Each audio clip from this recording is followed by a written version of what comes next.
अयोध्या ज्योतिषपुर नगर की रक्षा करता था मुर नाम का दैत्य। उस मुर नाम के दैत्य का भगवान ने उद्धार किया तो भगवान का मुरारी नाम हो गया। बोलो मुरारी भगवान की जय हो। प्यारे आकाशवाणी हुई, भूदेवी प्रकट हुई, सारी घटना सुनाया और प्यारे भौमासुर का उद्धार करके भगवान पहुंच गए जहां पर वो कन्याएं बंदी गृह में बन गई। प्यारे 16,100 कन्याएं हैं, सबको भगवान ने बंधन से मुक्त किया। सारी कन्याएं हाथ जोड़ करके खड़ी हो गई। महाराज इल्कार नहीं करना, जय हो।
कक्ष में आई वहां पे नारियां कुछ उनके समक्ष में। बहुत सी नारियां, लगभग 16,100 नारियां, सभी सीता स्वरूप थी।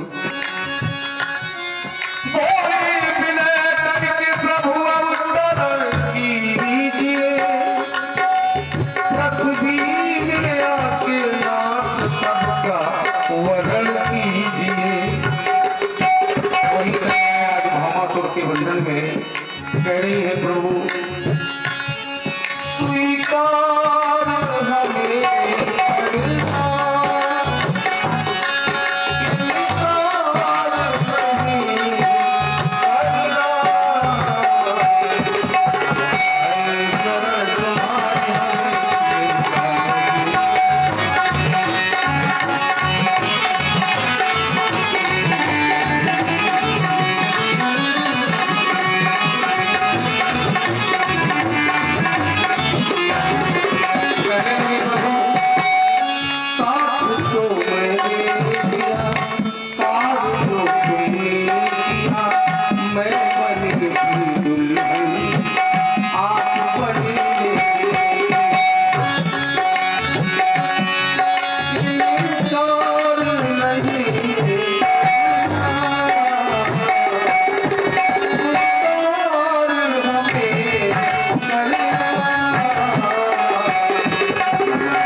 तुम्हारे आगम सप्तमी तक्ष ब्रह्मणी।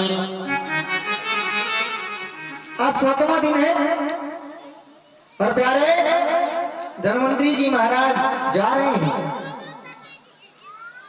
और एक सज्जन मिले, उन्होंने प्रणाम किया। महाराज जी सादर प्रणाम कर रहे हैं। धन्वंतरी जी ने आशीर्वाद दिया, बोले प्रभु थोड़ी सेवा का अवसर दो। धनवंतरी जी ने कहा भैया आज नहीं रुक पाएंगे। क्यों? बोले आज हम थोड़ा जल्दी में हैं और आज 7वां दिन है, राजा परीक्षित को श्राप लगा हुआ है, तक्षक ना काटेगा। और प्यारे तक्षक भी उसी जगह से जा रहा था, इस दृष्टांत को तक्षक ने सुना।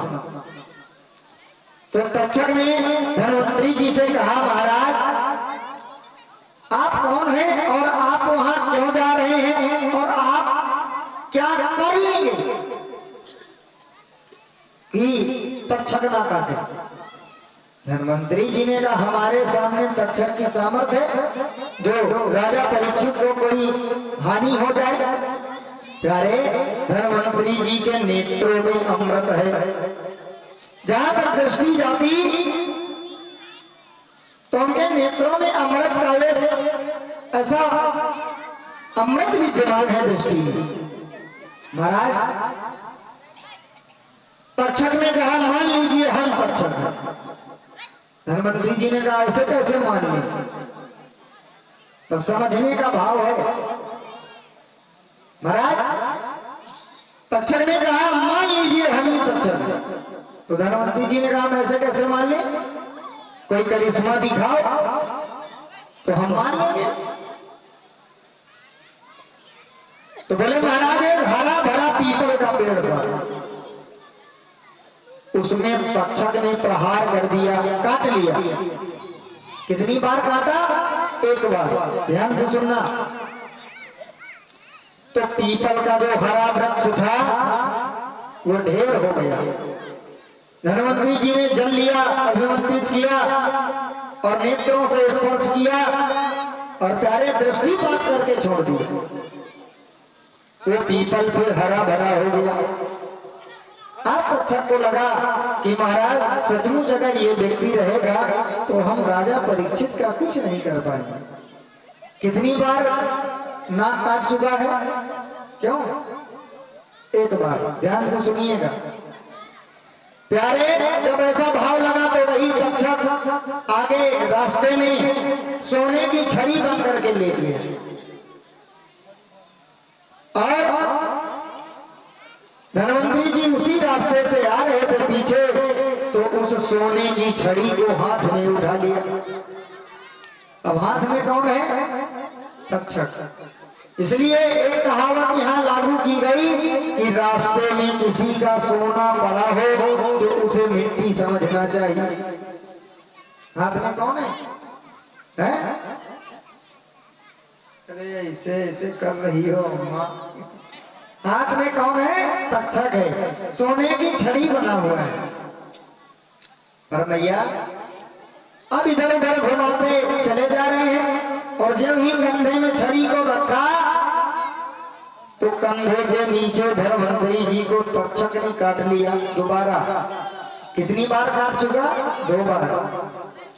अब ये दृष्टि पीछे तो जाएगी नहीं कि जाएगी? घर में प्रयास करना भला।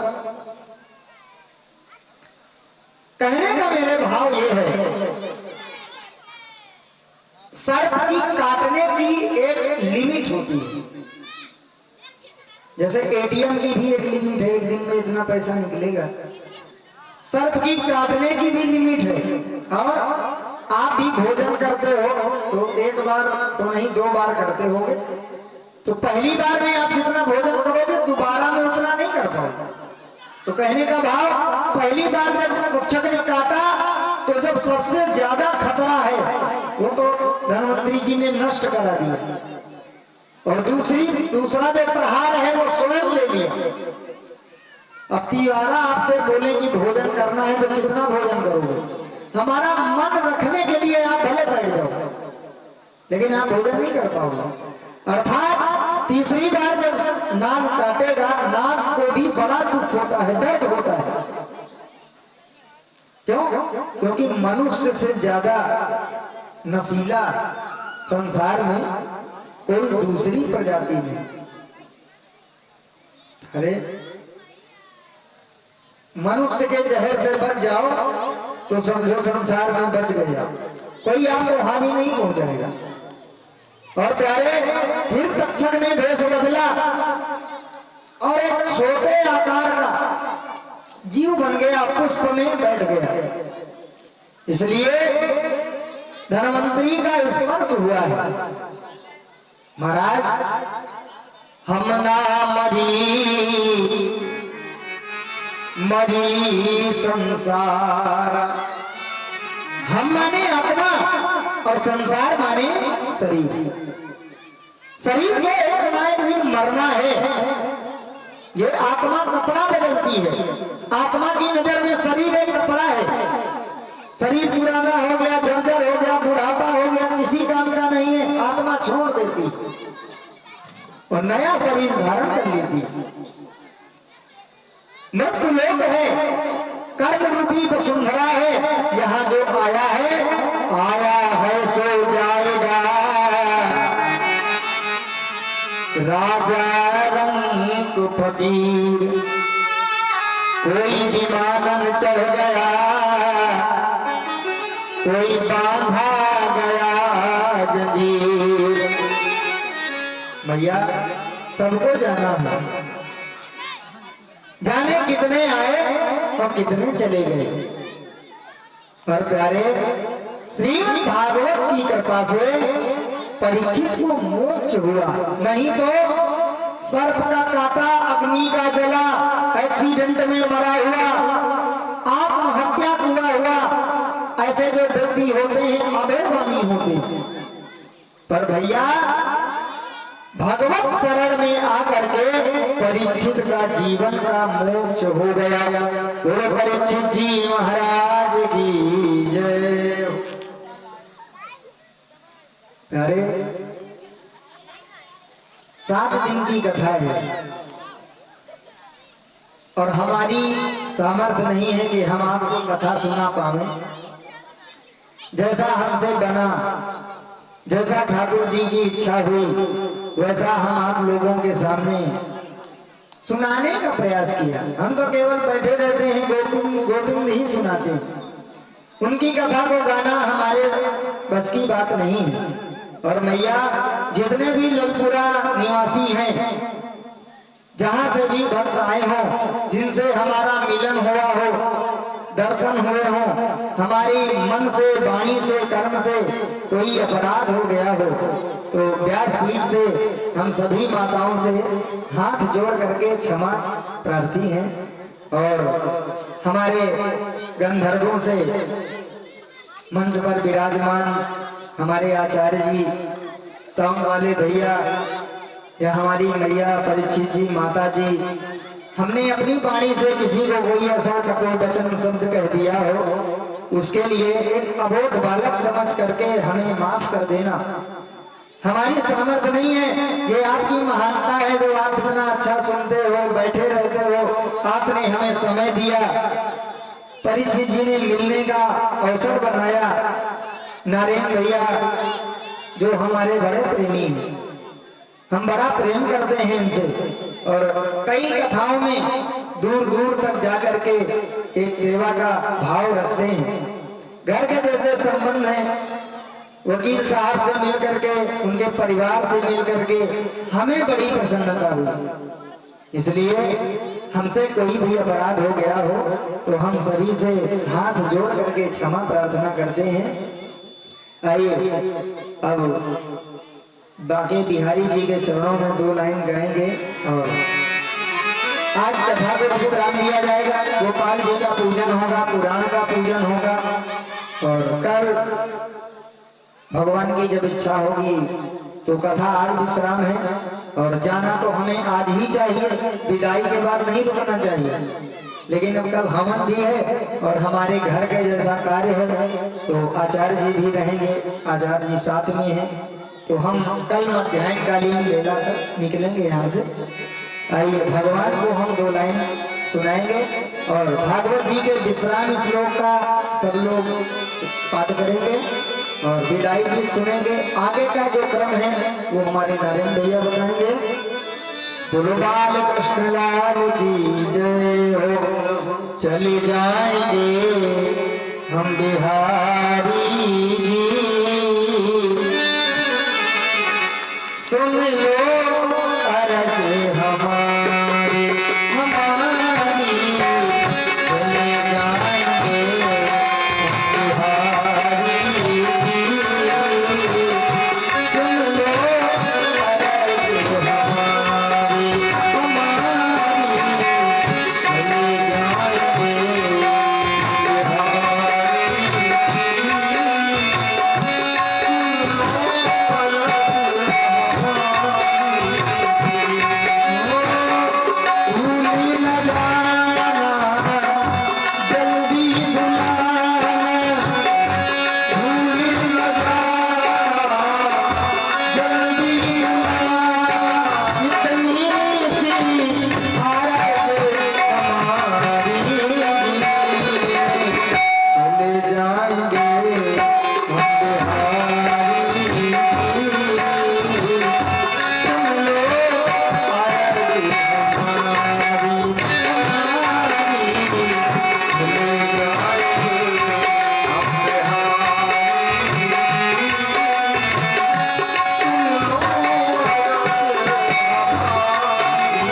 चले जाएंगे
ललपुरा नगर के वासी हर सदा खुश रहना।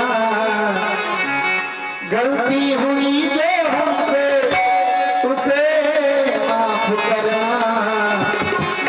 आत्मा की बात तुमको बतला रहे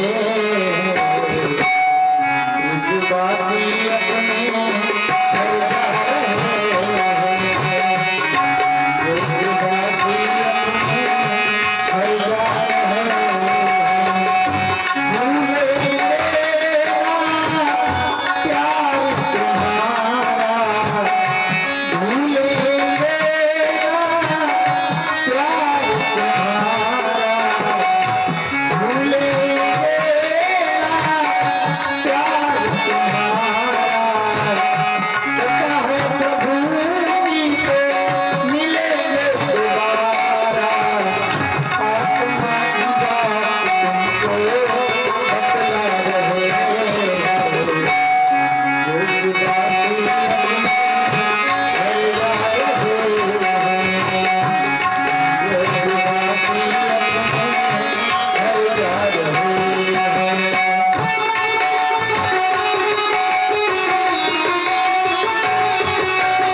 और हम अपने व्यासी से भी चाहेंगे कि चूंकि हम लोगों के यहाँ आप 7 दिन रुके हैं, किसी भी प्रकार की त्रुटि हम लोगों से हुई हो तो उससे क्षमा करें। और सभी लोगों ने बढ़िया काम किया, खूब अच्छा काम किया।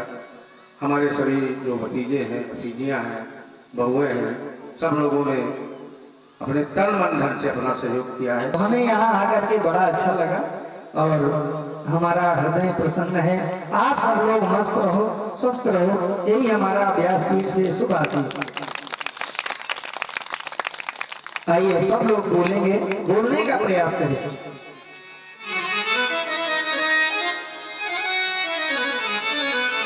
नाम संकीर्तनम यस्य कीर्तनम यस्य, सब लोग बोलिए। नाम संकीर्तनम यस्य सर्व पाप प्रणाशनम प्रणामो दुख संगः तम नमामि हरिं परम। आइए 2 बार भगवान का नाम लेंगे, रोता हुआ चेहरा घर लेके जाओगे तो घर वाले पूछेंगे कहाँ गए थे, हैं?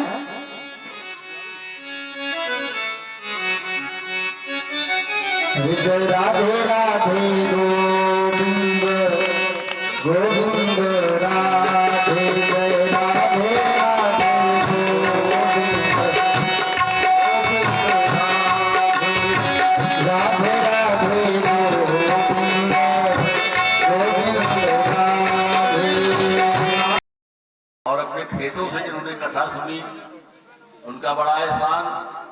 और अगली सूचना ये है कि कल हवन के बाद में भोज होगा, उसमें पूरे गांव के लोग और जो मेरी आवाज सुन रहे हैं, जो भी कथा सुनने आते रहे हैं, सब लोग कल भगवान का प्रसाद ग्रहण करें। पूरे गांव का चूल्हा न्यूट है, और बाकी बाहर से जो लोग आएंगे वो तो आएंगे ही, लेकिन पूरे गांव वालों को मैं एक बार कह रहा हूँ, दोबारा कह रहा हूँ कि सब लोग प्रेम से आइए और प्रसाद ग्रहण करिएगा कल। धन्यवाद। दोबारा आप लोगों का बहुत बहुत धन्यवाद। हमारी बहनें आई हैं, हमारी बेटी आई है, दामाद आए हैं और तमाम बहुएं हैं, बेटियां, सब माया जी आई हैं सब हमारे रिश्तेदारों को बहुत बहुत धन्यवाद, बहुत बड़ा आभार। माया जी हमारी भांजी है, माया जी, हाँ ये है माया भांजी हमारी हाँ चलिए चलिए चलिए। कैसे